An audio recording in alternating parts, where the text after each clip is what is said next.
I have here some pretty stinging criticism of the Democratic Party. Listen to this. Ordinary voters never talking about issues like Russia. They're not talking, frankly, about what's on cable news at night. The Democrats have spent so much time talking about Russia that it's been a distraction from what should be the clear contrast between Democrats and the Trump agenda, which is on economics. Now, that comes from a Democratic senator, Chris Murphy of Connecticut, saying this on Morning Joe. And the New York Times quoting another Democrat, Ohio Congressman Tim Ryan, as saying that his party is now toxic in much of the country.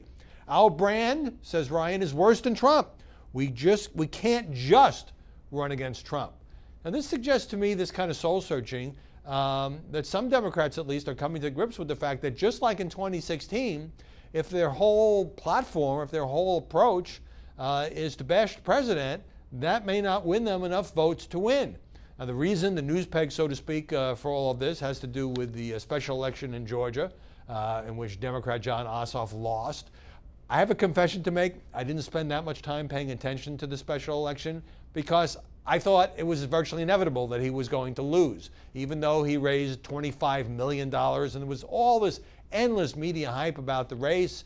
It's a heavily Republican district. Yes, he did a little better than Democrats usually do there, but still, I thought that there was a lot of wishful thinking involved in the punditry. But it has led to a kind of a look ahead at how Democrats could win. There had been this sort of conventional wisdom in the party that because President Trump is way down in the mid-30s in the polls and has a special counsel's investigation and is perceived as having a lot of difficulties, it's going to be a piece of cake for the Democrats to retake the House in 2018.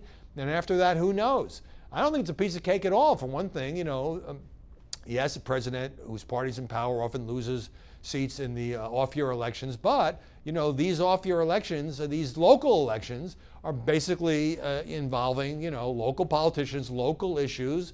President's standing obviously influences them, but most incumbents win. And right now, the Republicans hold many more seats in the House. So to the extent that the Democrats might now, having lost all 4 of these special House races, might now be doing what they've sort of failed to do after Hillary Clinton lost, which is examine why don't they have an economic message? Why are they not connecting with working class voters, some of whom supported Trump?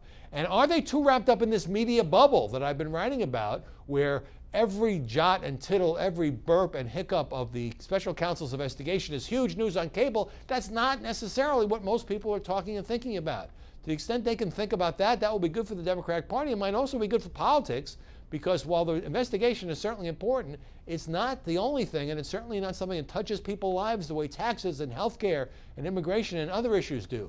So that debate would be overdue.